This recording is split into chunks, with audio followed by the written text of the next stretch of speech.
예수님의 탄생 때 세계 각처에서 일어난 사건들.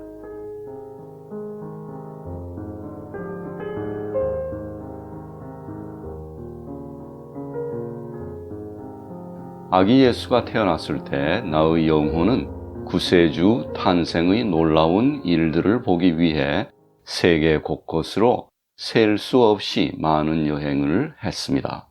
그러나 나는 매우 아프고 피곤했기 때문에 내가 가는 것 대신 환시가 내게로 왔습니다. 나는 무수한 사건을 보았지만 많은 고통과 방해 때문에 대부분을 잊어버렸습니다. 나는 어젯밤 축복받은 동정녀의 선생님 노예미, 여선지자 안나, 성전의 연로한 시메온, 그리고 나사렛의 축복받은 동정녀의 어머니 안나, 그리고 유타의 엘리자베스, 모두가 구주의 탄생에 대한 환상과 계시를 보는 것을 보았습니다. 나는 엘리자베스의 집에서 아기 요한이 놀라운 기쁨으로 감동하는 것을 보았습니다. 그들은 모두 이 환상에서 성모 마리아를 보고 알아보았지만 기적이 어디에서 일어났는지 알지 못했고 엘리자베스조차도 알지 못했습니다. 안나만이 베들레헴이 구원의 장소라는 것을 알고 있었습니다. 어젯밤 나는 성전에서 멋진 일이 일어나는 것을 보았습니다. 사두개인들의 모든 두루마리 책이 선반에서 떨어져 바닥에 흩어져 있었습니다. 이것은 큰 경각심을 불러일으켰는데 그들은 그것을 마술 탓으로 돌렸고 이 사건을 비밀로 유지하기 위해 많은 돈을 썼습니다. 로마에서 나는 어젯밤 로마에서 많은 것을 보았지만 내가 본 그림들 중에서 나는 많은 것을 잊었고 그들 중 일부를 혼동했을 수 있습니다. 기억하는 대로 말하겠습니다. 예수님이 태어나셨을 때 나는 로마에서 많은 유대인들이 살았던 강 건너편에 기름 같은 샘이 솟아나 크게 놀라워하는 것을 보았습니다. 또 사원의 지붕 전체가 무너져 내리면서 주피터의 웅장한 우상도 산산조각이 났습니다. 그들은 큰 경각심으로 또 다른 우상 비너스에게 제물을 바치며 이것의 의미를 물었는데 나는 악마가 우상의 입으로부터 나오며 이렇게 답을 준 것이 틀림없다고 생각합니다. 이것이 무너진 것은 남편이 없는 처녀가 아들을 잉태하여 이제 그를 낳았기 때문이다. 그것이 솟아난 곳에는 이제 하느님의 어머니에게 봉헌된 교회가 있습니다. 나는 이교도 사제들이 크게 놀라며 그들의 기록을 보는 것을 보았습니다. 70년 전 그 우상이 금과 보석으로 웅장하게 장식되고 엄숙한 제사로 영예를 받았을 때 로마에는 아주 선하고 경건한 여인이 살고 있었습니다. 그녀가 유대인인지 아닌지는 모르겠는데 그녀의 이름은 세레나 또는 시레나처럼 들렸습니다. 그녀는 경제적인 여유가 있었고 환상을 보고 예언을 하는 충동을 느꼈습니다. 나는 그녀에 대해 많이 잊었지만 그녀는 종종 사람들에게 결실이 없는 원인에 대해 말하곤 했다고 생각합니다. 이 여인은 언젠가는 산산조각이 될 우상에게 그러한 값비싼 명예를 바쳐서는 안 된다고 공개적으로 선포했습니다. 사제들은 그녀에게 이 선언에 대한 책임을 물었고 이것이 언제 일어날지 말하라고 요구했습니다. 그러나 그녀는 즉시 대답할 수 없었기 때문에 감옥에 투옥되어 고문을 받았습니다. 그녀는 하느님께 기도했습니다. 그리고 순결한 처녀가 아들을 낳을 때 우상이 산산조각이 날 것이라는 답을 받았습니다. 이것이 발표되자 그들은 비웃으며 그녀가 정신 이상이라고 판단해서 그녀를 감옥에서 풀어 주었습니다. 그런데 이제 성전이 부서지고 우상이 산산조각 나자 그들은 그녀가 정말로 예언을 했다는 사실을 깨닫고 그녀가 이 사건의 시간을 정해 놓은 것에 대해 놀랐습니다. 그들은 그리스도가 성모 마리아에게서 태어나신 것에 대해서는 당연히 아무것도 알지 못했습니다. 나는 로마의 두 집정관들이 이 사건과 기름샘의 출현에 대한 보고서를 요청하는 것을 보았습니다. 집정관 중 한 명은 렌툴루스라고 불렸는데 그는 순교당한 사제 모세의 조상이며 로마에서 성 베드로의 친구였습니다. 나는 또한 아우구스투스 황제와 관련된 것을 보았지만 더 이상 분명하게 기억할 수 없습니다.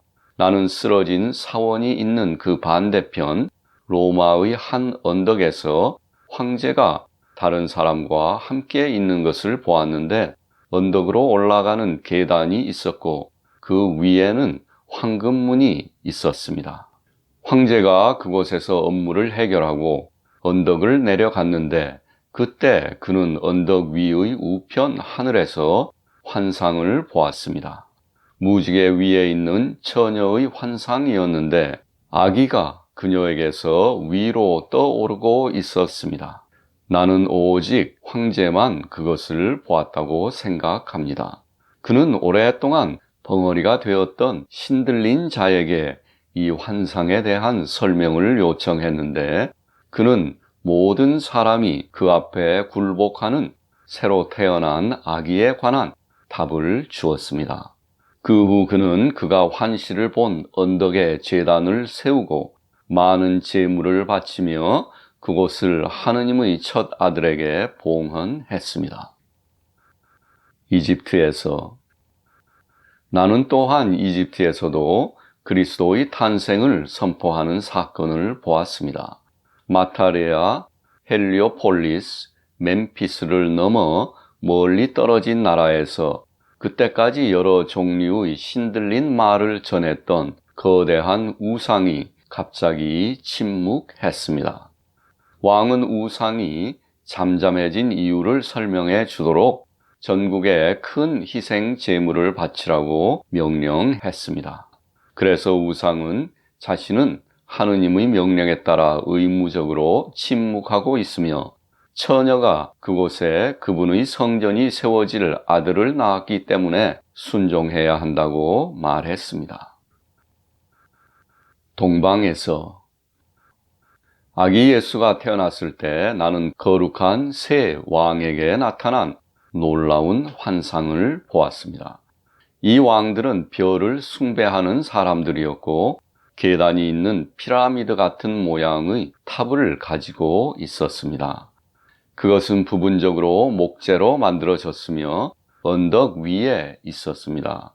그들 중 한 사람은 여러 명의 성직자와 함께 별을 관찰하기 위해 항상 그곳에 있었습니다. 그들은 항상 그들이 본 것을 기록하고 서로 소통했습니다. 나는 이 밤에 이 탑에서 두 명의 왕을 본 것 같습니다. 카스피의 동쪽에 살았던 세 번째는 그들과 함께 있지 않았습니다. 그들은 다양하게 변하는 하나의 특정한 별을 항상 관찰했습니다. 그들은 하늘에서 환상을 보았는데 어젯밤 나는 그들에게 나타난 그림을 보았습니다. 그들은 하나의 별이 아닌 여러 개의 별들로 구성된 그림으로 그것을 보았는데 이 별들은 움직이고 있었습니다. 그들은 달의 한쪽에 있는 아름다운 무지개를 보았습니다. 무지개 위에 성모 마리아가 왕좌에 계셨는데 오른발로 달을 밟고 있었습니다. 무지개 위 동정녀의 왼쪽에는 포도나무가 오른쪽에는 밀단이 있었습니다. 나는 성모 마리아 앞에 있는 성체 성사를 세우실 때 우리 주님께서 사용하신 것과 같은 모양의 잔을 보았습니다. 그것은 위로 상승하거나 그것을 둘러싼 광채에서 더 분명하게 앞으로 나오는 것처럼 보였습니다. 나는 이 잔으로부터 어린 아이가 나오는 것을 보았습니다. 그리고 그 아이 위에는 비어있는 성광 같은 투명한 원반이 있었는데 그곳에서 밀 이삭 같은 광선이 나오고 있었습니다. 그것은 성체를 생각하게 했습니다. 성작으로부터 나오는 아이의 오른편에는 팔각형 교회가 꽃처럼 피어난 가지가 자라났습니다. 그것은 커다란 황금문과 2개의 작은 연문을 가지고 있었습니다. 성모 마리아는 오른손으로 잔과 아기, 빵을 옮겨 그녀 앞에 있는 교회로 인도했습니다. 나는 그것을 보았는데 그렇게 하자 그것은 꽤 커진 것 같았습니다. 나는 교회 뒤쪽에서 거룩한 삼위일체의 모습을 보았습니다. 더 멀리 떨어진 곳에 살았던 세 번째 왕은 같은 시간에 자신의 집에서 같은 환시를 보았습니다. 이 환상을 본 왕들은 표현할 수 없는 기쁨으로 가득 차 즉시 보물과 선물을 모아 여행을 시작했습니다. 세 사람이 모두 만난 것은 며칠 후였습니다. 나는 그들이 이미 그리스도가 태어나기 전부터 전망대에서 많은 활동을 하고 여러 종류의 환상을 보는 것을 감지했습니다. 이방인에 대한 하느님의 사랑이 얼마나 큽니까?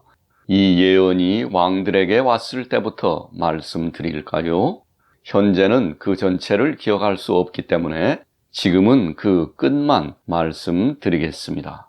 세 왕은 아버지에게서 아들로 끊임없이 혈통을 이어왔는데 그들의 조상은 그리스도가 태어나기 500년 전에 살았습니다.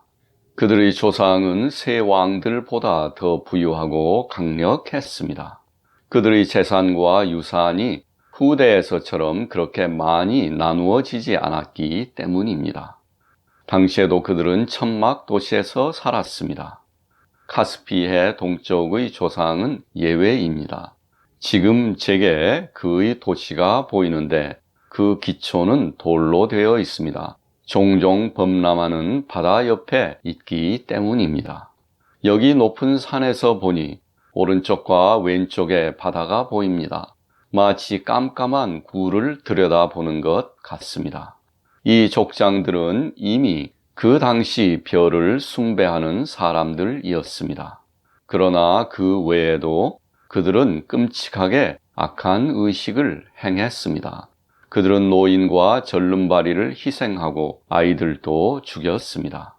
그들의 모든 행위 중 가장 잔인한 행위는 흰 옷을 입은 아이들을 가마솥에 넣고 산채로 끓이는 것이었습니다. 그러나 마침내 이 모든 것이 좋게 바뀌었고 그럼에도 불구하고 하느님께서는 이 눈먼 이교도들이 구세주의 탄생을 아주 오래전에 알 수 있도록 허락하셨습니다. 그 당시에는 이 초기 족장들의 세 딸이 동시에 살고 있었습니다. 그들은 별의 과학, 점성학을 배웠고 모두 동시에 예언의 영을 받았습니다. 그들은 별이 야곱에게서 솟아오르고 남자를 알지 못하는 처녀가 구세주를 낳는 환상을 세 사람 모두 동시에 보았습니다. 그들은 긴 망토를 입고 온 나라를 돌아다니며 삶을 바꿀 것을 전파하고 언젠가 구세주의 사자들이 그들에게 와서 참 종교의 의식을 가져다 줄 것이라고 선포했습니다. 그들은 또한 우리 자신의 시대뿐 아니라 훗날 세대에 대해서도 많은 것을 예언했습니다. 이 세 처녀의 아버지들은 세 나라가 만나는 바다 남쪽에 미래의 하느님의 어머니를 기리기 위한 성전을 짓고 그녀에게 희생 제물을 바쳤습니다.